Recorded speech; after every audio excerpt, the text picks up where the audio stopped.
Selama kurang lebih sepekan ini, kita banyak mendapatkan berita dari media massa dan termasuk pertelevisian tentang Badan Gizi Nasional dan program utamanya yaitu program makan bergizi gratis.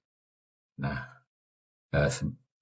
berita-berita sampai tadi masih terus mengalir karena tanggal 15 Agustus ada perpres tentang badan tersebut.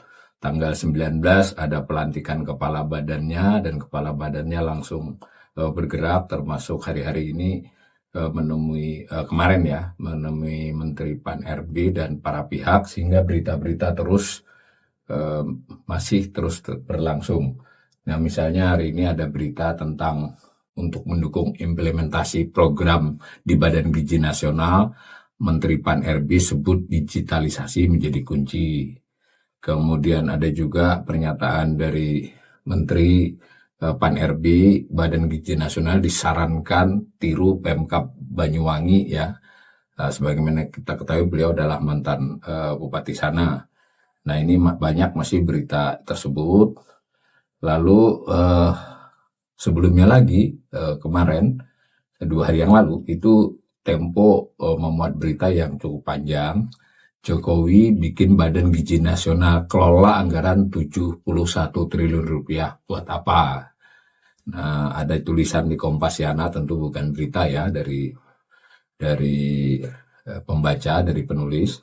Nah, CNN juga 5 hari yang lalu bahkan pada waktu pelantikan, berarti fakta-fakta Badan Gizi Nasional yang baru dibentuk Jokowi.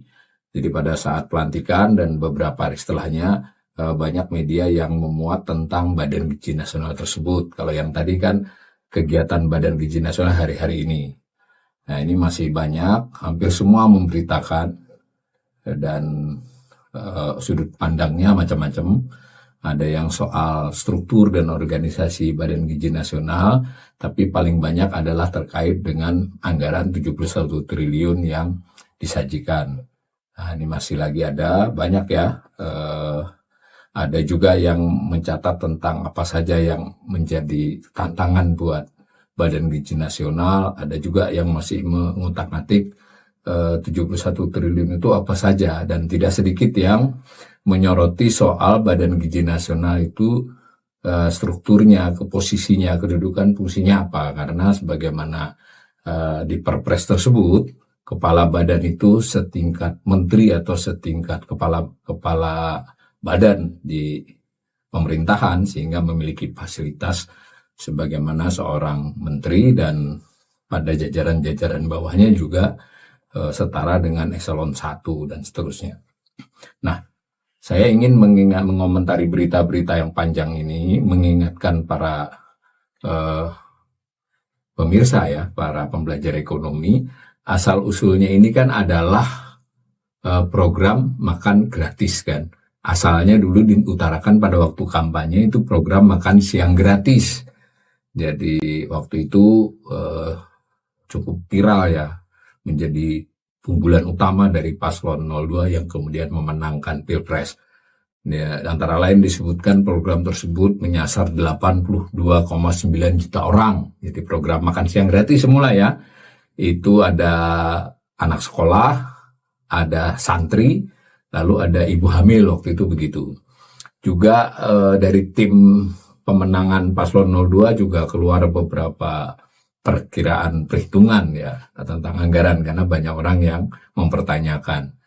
Misalnya dari Pak Hasim Joyo sendiri, wakil ketua Dewan Pembina Gerindra, itu menyebut sekitar 400 triliun per tahun. Perhitungannya sama tadi dengan 82,9 juta, lalu setelah diutak-atik setara 4,82 juta per penerima manfaat selama setahun. Lalu kalau dihitung per bulan, lalu per hari dapat 13.400. Jadi hanya 13.400 semula ya. Nah, anggota tim yang lain mengungkap angka 450 triliun. Nah, itu berarti kisaran 15.000. Jadi kisaran 15.000 itu sudah sebelum Menteri Erlangga bicara ya. Jadi di tim kalau kita lihat di mesin penjara internet sudah angka 15 ribunya tidak diucapkan, tapi angka 450 triliun itu berarti artinya ya 15 ribu kalau dihitung-hitung. Nah, setelah Pak Slon itu memenangkan, sudah mulai terjadi konsolidasi dengan pemerintahan yang sekarang ada, sehingga Bappenas pun ikut-ikutan sudah menghitung karena dipastikan program ini akan dijalankan. Ya, di kisaran bulan Mei lalu itu Menteri Erlangga itu sempat bilang 15 ribu, kemudian beberapa hari kemudian diralat oleh berbagai pihak, ya karena diterpa isu 15 ribu bisa apa kan begitu. Nah, salah satu yang cukup teknokratis penjelasannya dari Bappenas, deputy berarti setara dirjen itu menghitung kira-kira 20 sampai 21 ribu, jadi bukan 15. Acuannya adalah Cina dan India, ya, kalau dirupiahkan kurang lebih begitu ya, hitungan masuk akal lah. Tapi kalau 20 sampai 21, kalau masih tetap berpegang pada 82,9 juta orang sasaran, ya tentu saja akan keluar 450 triliun tadi ya. Nah, terus bergulir. Nah, dan makin kesini, makin dekat ke hari-hari ini, Presiden terpilih Prabowo memastikan itu akan tetap akan menjadi program utama, salah satu program utama.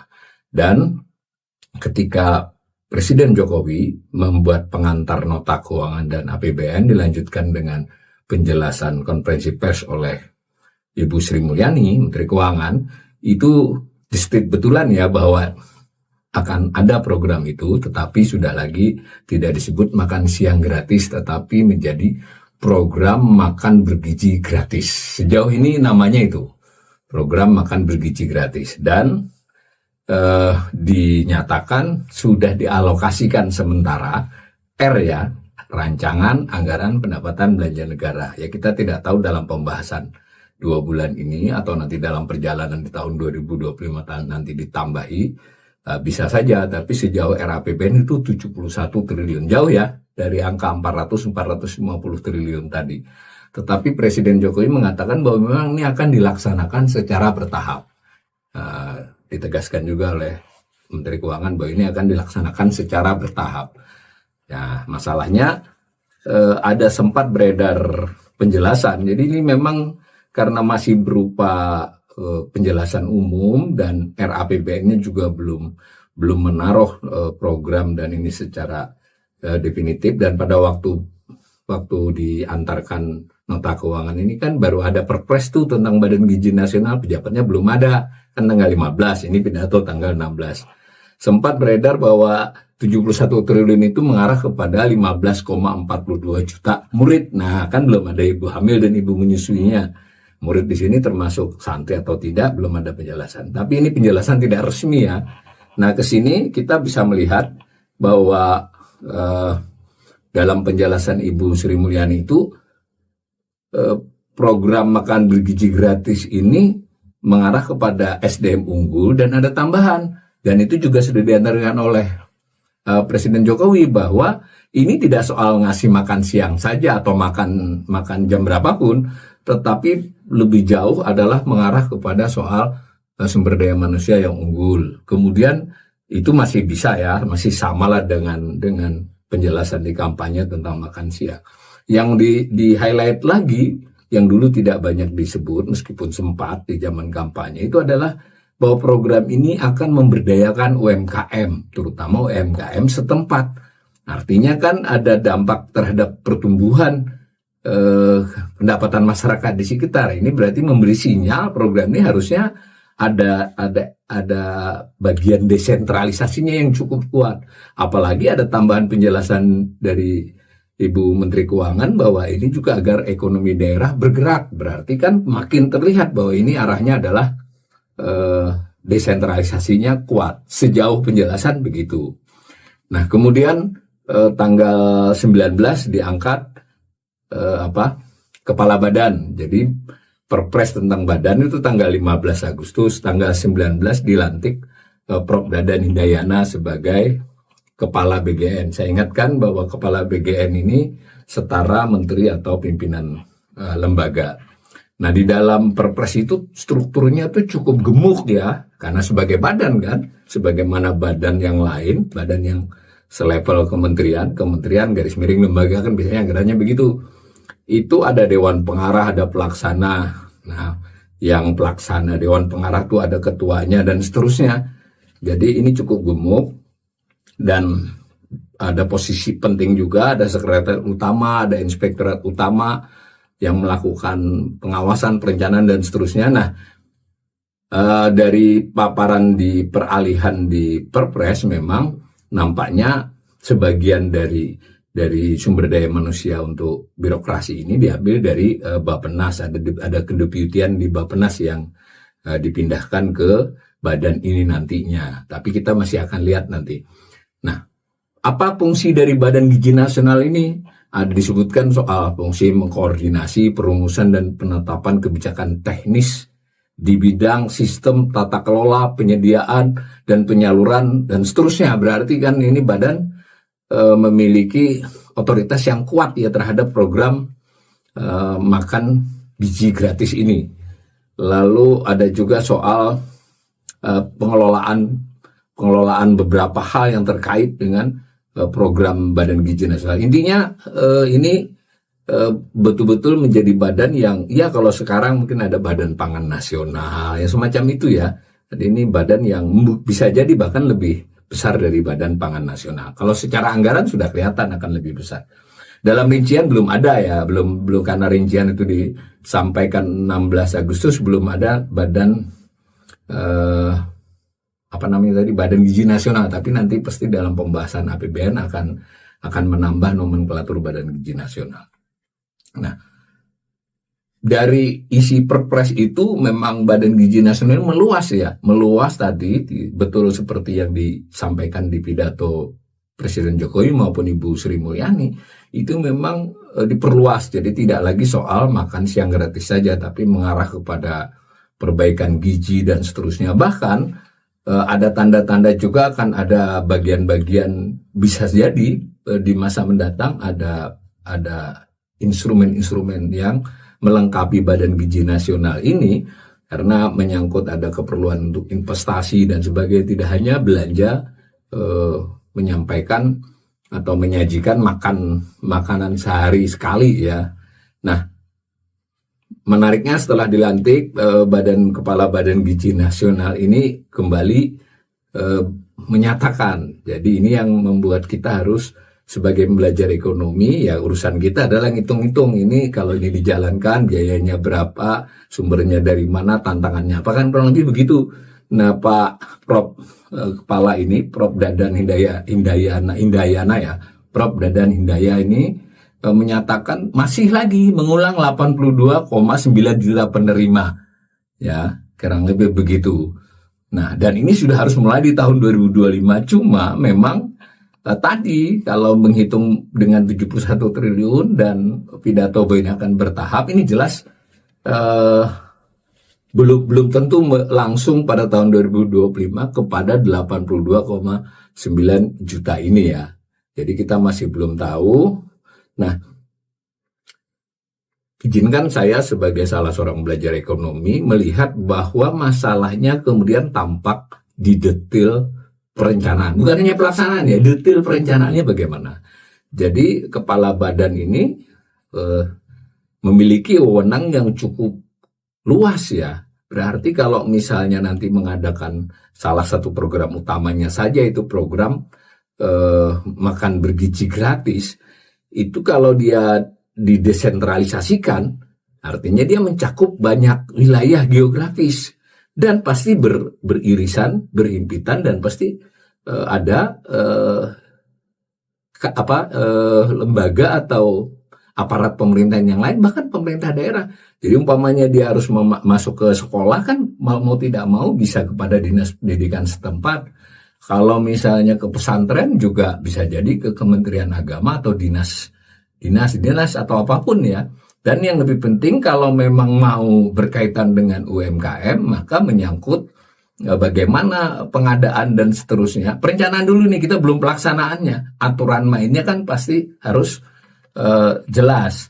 Nah, padahal dinyatakan juga oleh Kepala Badan Gizi ini dan diperintahkan oleh Perpres tersebut bahwa ini harus diselenggarakan mengikuti GCG ya, mengikuti tata kelola pemerintahan yang baik. Mesti kan bisa diaudit.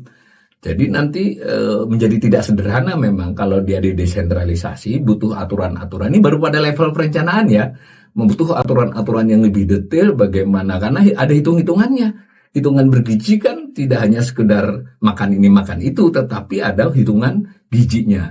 Ada menyangkut pemeriksaan, bukan soal duitnya saja, soal pemeriksaan apakah makanan-makanan tersebut memenuhi standar minimal yang diharuskan. Padahal tadi kita ingatkan ya bahwa ini akan, kalau konsisten ini harus ada desentralisasi kan, harus ada desentralisasi dan bisa jadi juga akan mengakomodasi kebiasaan setempat kan. Nah, maka itu problem pertamanya, bagaimana perhitungan sentralisasi dan desentralisasi dengan di tahap perencanaan. Lalu karena dikatakan bertahap, tahapannya berdasar apa ini? Berdasarkan sasaran penerima.